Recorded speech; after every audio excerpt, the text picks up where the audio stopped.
On my desk here we have 11 different Nintendo controllers. Now these are all of the controllers that I own, and what we're going to do today, we are going to rank my favourite to least favourite of all of these controllers that I've used, including this guy here. Now he does count as a controller, it's just built around the screen.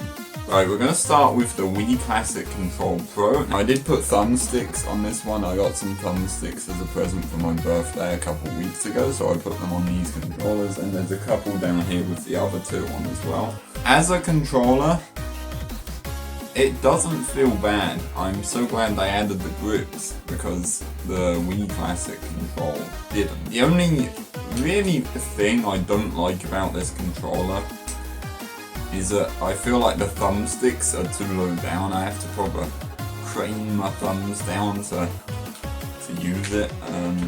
Now I've only had this controller for a little over a year and I haven't used it much, but when I do use it, I usually use it for when I play wrestling on the Wii with my dad, and it's good fun, but the controls are really hard to use because sometimes you have to use the control stick, sometimes you have to use the D-pad, and it's quite hard to just swap between the two. Also, these shoulder buttons up the top, I feel like they don't go round the side of the controller enough. They're kind of like tiny little nubs that you have to proper reach for. Other than that, it's a decent controller. I just hate the fact you have to use a Wii remote to use this controller, so I'm gonna probably put this controller in the middle, so like best to worst. That's going in the middle. Oh, okay. Next up we have the Wii U Pro controller. Now this is not an official Nintendo one, but it is made the same as an official Nintendo one. I do actually have a lot of problems with this one. For starters, I hate the shape of it. There's like these weird lumps back here and then they cave in and it's just not comfortable. My fingers always rub against these shoulder buttons. I feel like the buttons are way too far away to use. I honestly don't like the design of this controller. It's really not a nice shape. It's not a nice looking. I'm not a huge fan of this controller. I'm probably going to rank it about there. Next up we have the Wiimote and Nunchuck. Now of course I did put a thumbstick grip on this stick as well. And I also have this cool Pokemon and Eevee wire cable tie thingy. Without the grip, it feels horrible. It's like all clunky and hard and really not a nice feel in your hand. I just realised that this grip is filthy. It's like a more yellow. You can't see that, but it is more yellow than white these days. The grip makes it slightly better to hold. It's still not that comfortable. It's a really strange design for a controller, a vertical controller. Which of course can be flipped sideways and used like that. It's probably where the design of the Joy-Cons came from, so you can use them vertically or horizontally, which is really cool. Of course we have the Nunchuck that you can plug in to make it like a dual controller, if you will, which is honestly a cool design. The main thing I hate about this controller is the motion controls, because I think they absolutely suck. Motion controls on this console are not great. I much prefer the Switch's motion controls. I'm probably going to put this one about here. And then two come as a pair. Next up we have one of the weirdest looking controllers in history, and that is the N64 controller. Now this one is made with a USB to use with PC, but it looks and feels the same as a proper N64 controller. We're going to get it out of the way first. Dumb shape, but it's honestly a clever design. So there are games where you play it like that, holding both sides, or like if you're playing Mario 64, you'll use the middle bit, which honestly isn't bad. I think the main issue I have with this controller is that there's only one Z button. That really throws me sometimes, and the fact that there's 6 buttons on this side instead of like a second stick. Obviously I know controllers weren't invented with 2 sticks back then, it was just 1 stick, but compared to these days controllers, I'm not really sure where to put this one. I'm probably going to put it in front of the Wii Remote, and that's because of motion controls. That's why that one comes after this one, because of motion controls. Absolutely ruined that. Next up we have the Joy-Cons and the grip. Now we're going to start off with just the Joy-Cons. They are horrible design. They are way too small. There's no sort of like grip. For example, on the back of the Wii U you have these little bumps that you can wrap your hands around. But these, they're just flat, and it's really uncomfortable. They are a really cool gimmick and idea, but they feel horrible. Now I don't know anyone who uses this like this. As a sideways controller, for like if you're playing 2-player, they are still horrible. They are way too small.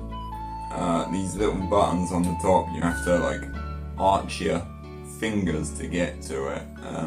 With the controllers in the, wow, that looks really nice. I never put these Joy-Cons in the grip before. That looks really nice. When you got it in the grip, this used to be my favourite controller when I first got the Switch. Not anymore. Obviously the grip is a nice addition to the controller, but it's these buttons up top, ZR and ZO. You want to like put your thumbs around there, but you can't, and it's not a bad controller. It's just a strange shape. I'm probably going to put that one there. We're running out of room here. Next up we have the Wii U gamepad. Now this is again one of the strangest controls I've seen, but I do really like it. I love how it is built around the screen, just like the DS is. The back has the bumps like we talked about for extra grip. The shoulder buttons are honestly a nice size and easy to press. I never understood why it came with a camera. I don't think any home console needs that on its controller. The D-pad is, well, it's just your regular D-pad. You can obviously control the TV with it. Your TV button is a really cool feature. You don't really get that on controllers these days, or ever. I pulled a prank on my parents, or on my whole family once, pretended that the TV was haunted. It was me playing with it. I'm probably gonna put the gamepad here. We are running out of room. I'm gonna turn these controllers sideways, just so there's a bit more room. Next up is my third-party Nintendo Switch controller. Now, this thing is literally an Xbox controller in disguise. I'm not even joking. When I use this on my PC, it comes up as Xbox 360 controller.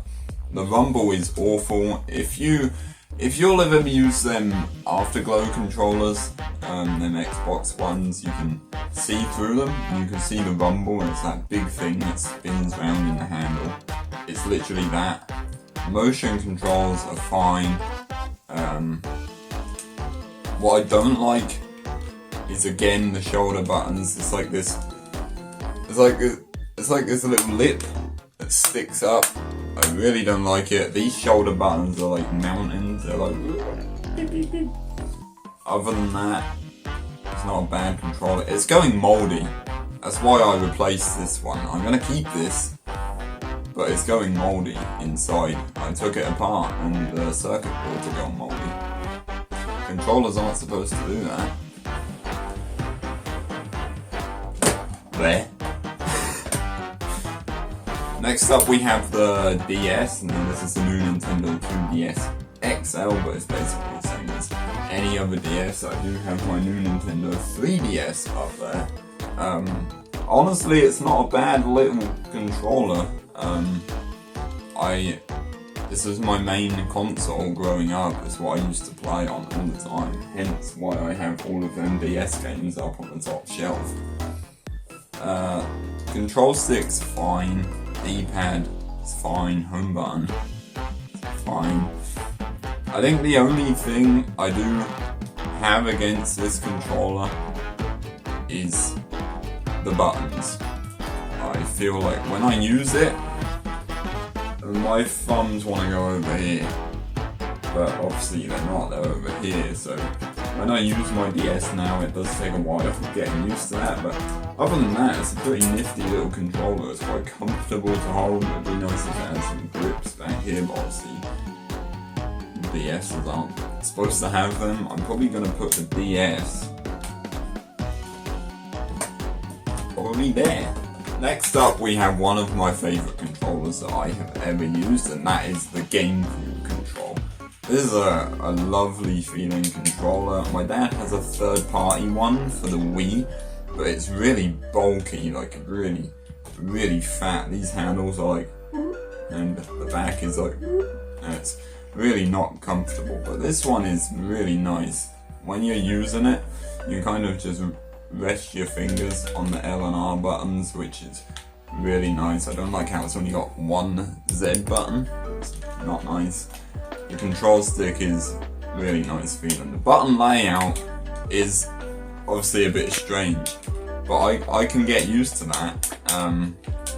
Buttons sound really nice. I just don't like playing the GameCube late at night, because if I'm spamming a button, that's really loud. Other than that, the D-pad is a bit small, which is probably the only thing I have against this controller. Other than that, it's a pretty neat controller. It's really comfy to hold. That's probably going to go there. Running out of room again. So we have two controllers left. We have the official Nintendo Switch Pro controller, and we have the PDP Afterglow Nintendo Switch controller. Now this one I got yesterday. I was actually going to make this video yesterday, but then I realised I had another controller coming, so I held off making this video. Now I actually brought this to use on my PC in replacement of this one, because this one's got moldy and I don't like it anymore. It took a long time to set it up with Steam. Now, obviously, because it's made for the Switch, doesn't know what to do when it's connected to a PC. But this is a really nice feeling controller. The plastic feels really nice actually. And the main thing about this controller, it lights up. It has 4 different methods. It has, I think that one is meant to be stick, so when you move the sticks, the lights react to it, but obviously it's not going to do it when it's not connected. This one, you can pick just one still colour. You hold the D-pad to cycle through the colours of which one you choose, and you can press the left stick to turn it white, which is really cool. I'm probably going to do B-roll on this video so you guys can see it better. There's a pulsing colour. I picked pink because why not?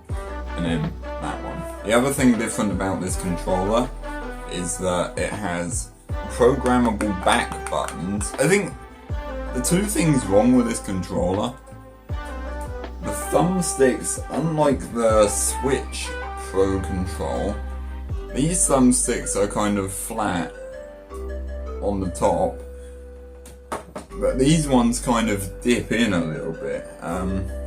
I guess it's for extra grip, and the only other thing is that they've swapped the home button and the start button and the capture button with the select button. It's not a big deal, it's just gonna take a while to get my head around that. Other than that, this is a really nice feeling controller. It feels just like the Switch Pro control. So that's probably gonna be in number 2. And then of course, this is my most favourite controller. It's the most comfortable controller I've ever held. The thumbsticks feel really nice to hold. D-pad is, if you're playing Tetris 99, garbage. It'll want to press down when you're pressing sideways, but it's a real pain in the butt. Shoulder buttons are really nice feeling. They have a nice click to them.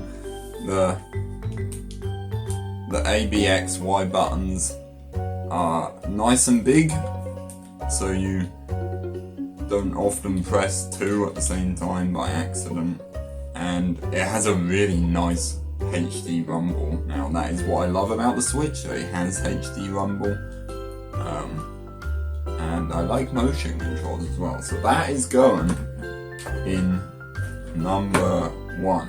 So from worst to best, we have Nintendo Wii U Pro Controller, Wii Classic Control Pro, Nunchuck, Wiimote, N64 Control, third party Nintendo Switch Pro Control, Joy-Cons, DS, Wii U Gamepad, GameCube Control, PDP Nintendo Switch Controller, and the official Nintendo Switch Pro Controller.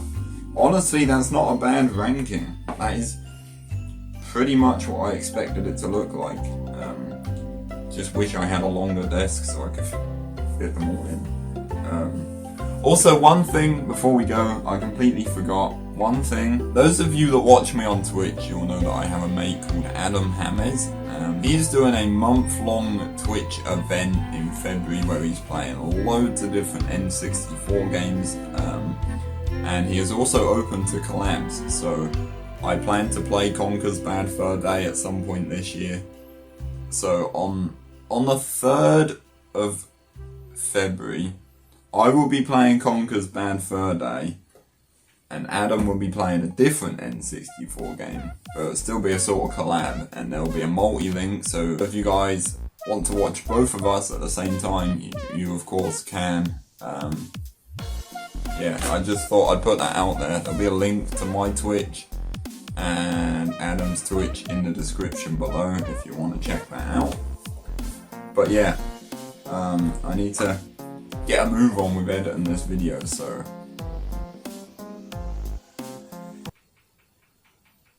you'll hear my chair clicking.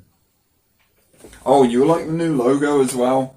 I put that on my merch design for this month. Really proud of that. That is my own, like, obviously this one, yeah, I made it myself.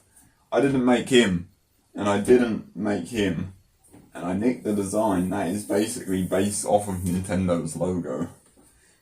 That one I made myself. I was so proud of that. But yeah, I've talked too much. Bye. I'll bring you closer so I can turn you. Whoa!